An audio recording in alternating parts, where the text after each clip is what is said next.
Hello and welcome to SBK Unplugged, Sheldon Bosley Knight's land and property podcast. My name is Kate Gould and I'm the host of the show. Today I'm in the studio with our lettings director, Rebecca Dean. Hello Rebecca, nice to see you again.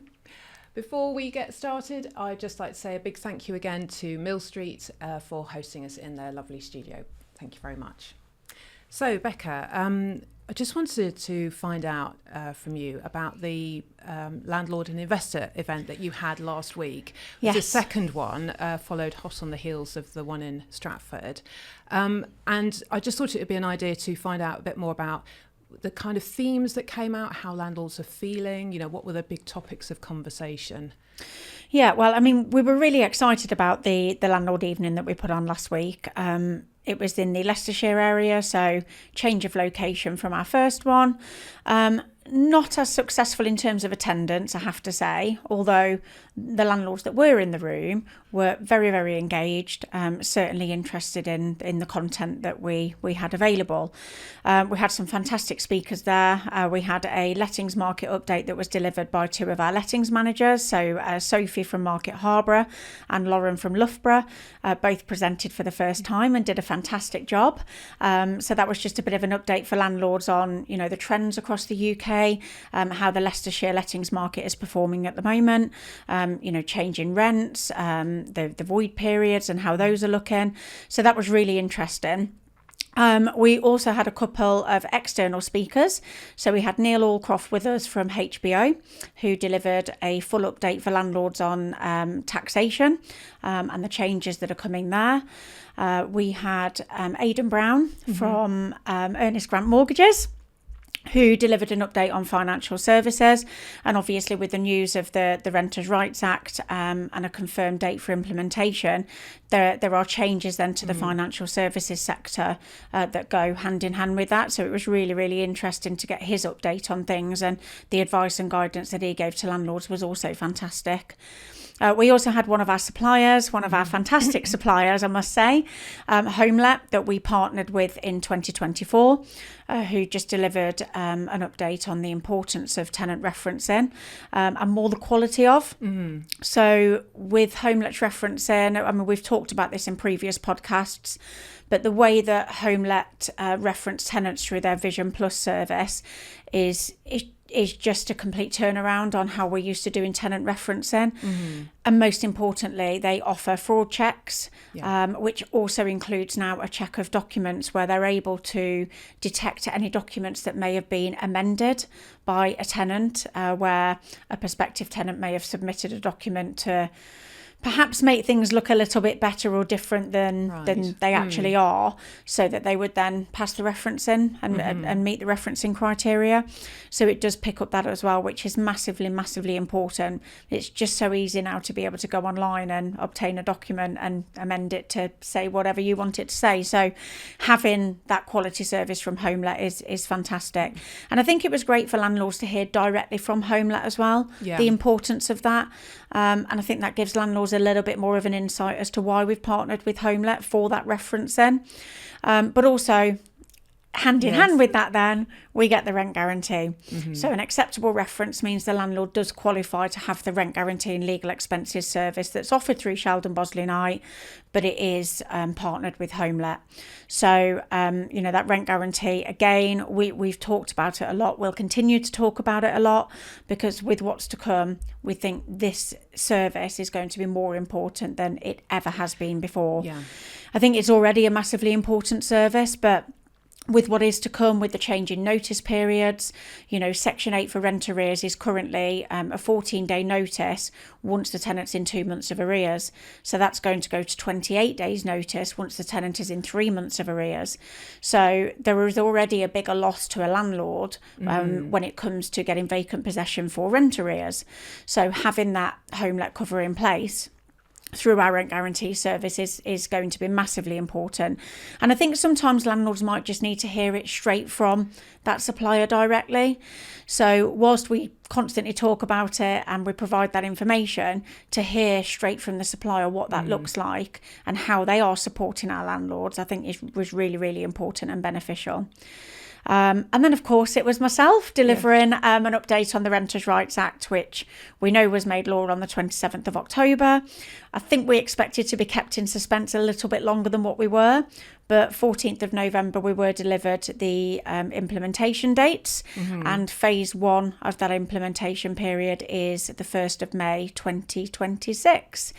So I was able to give landlords an update on what that means, what's going to be changing from the 1st of May, things that they need to be aware of, obviously guidance and advice, but also just let them know how we're going to be supporting them through that journey as their managing agent. So it was a real success. I think, we had lots of fantastic questions. It was good to gauge how landlords were feeling, which I think, generally it is nervousness, fear of the unknown. And, when you hear of some things like, so if I choose to sell my house, I can't then let it for 12 months after that. I think it's really going to make landlords think about making the right decision at the time and making sure that it is the right decision, but also that they're financially able to potentially have a vacant property without any income for 12 months. Because if it doesn't sell, or a sale falls through, or the landlord changes their mind, they are in a position where they can't move forward with reletting that property for a 12-month period. So, it was really, really good.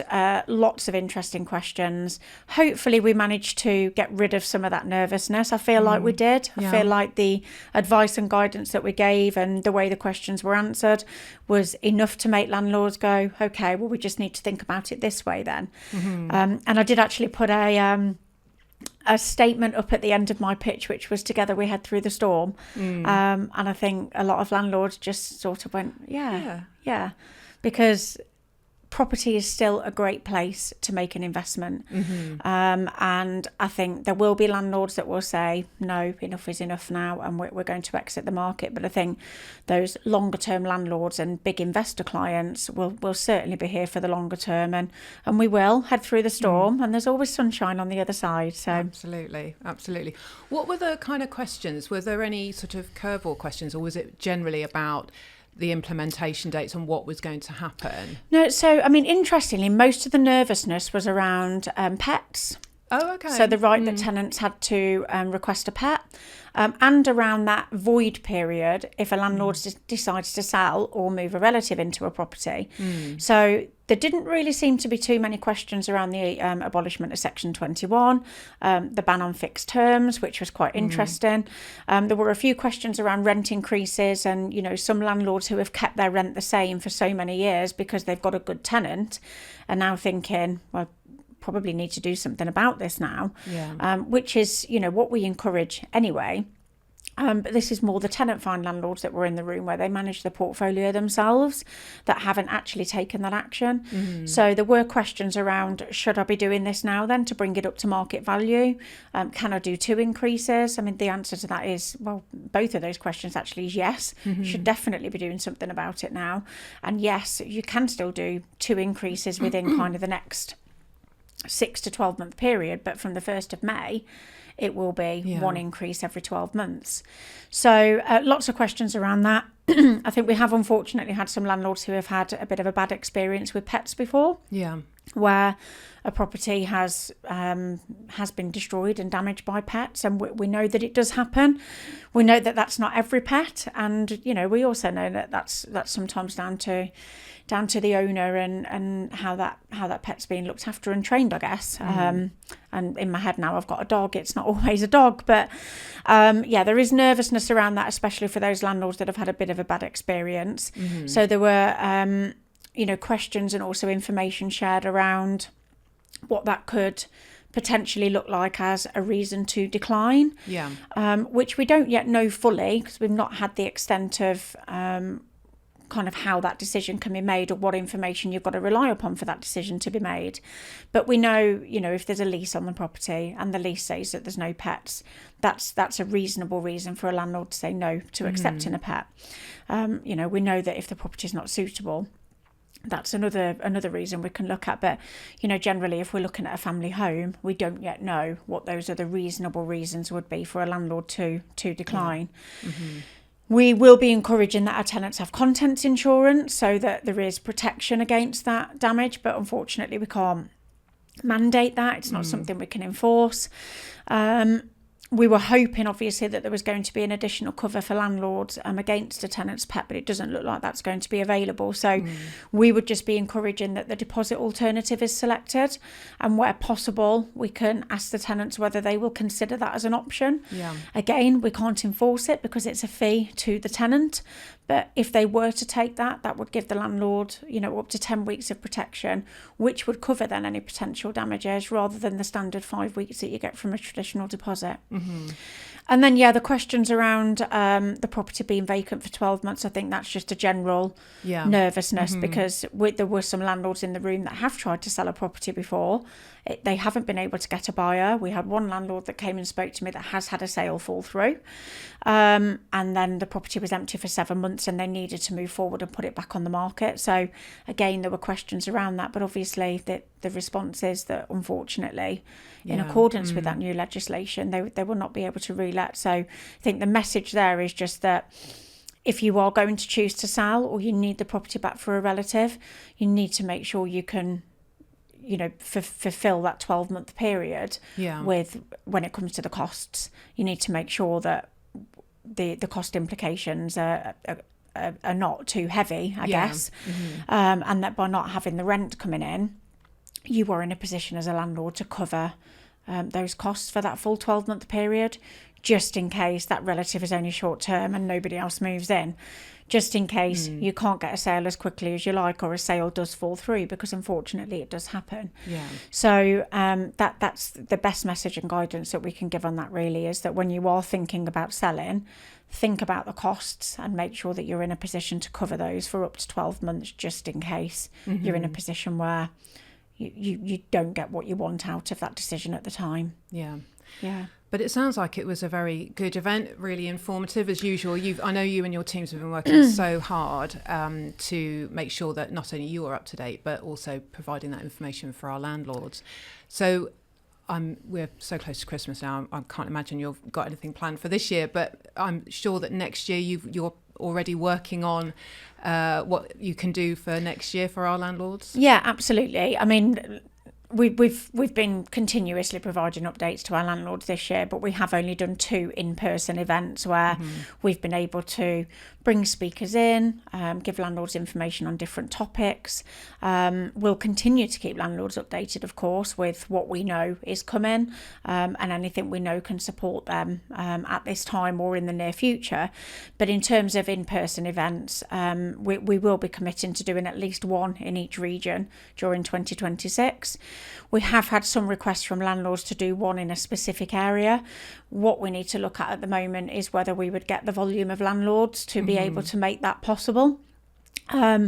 We'd love to deliver 1 in every area, but with having 11 branches, it might not be something that we can fully commit to, but we will certainly be committing to doing at least 1 in every region during 2026, because I think it's important that we have the landlords in the room. I think it's great for the landlords to be able to network as well. Yeah. Great for them to speak to other people that are in their position, see how they're finding things, get advice and guidance from them that may have been in a similar situation.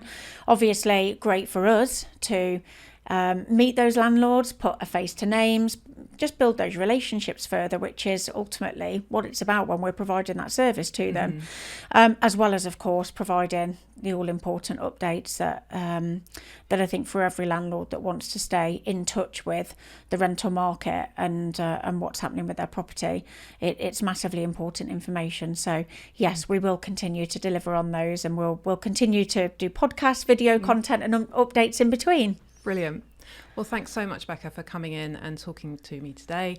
And thank you so much for watching, and we'll see you again next time.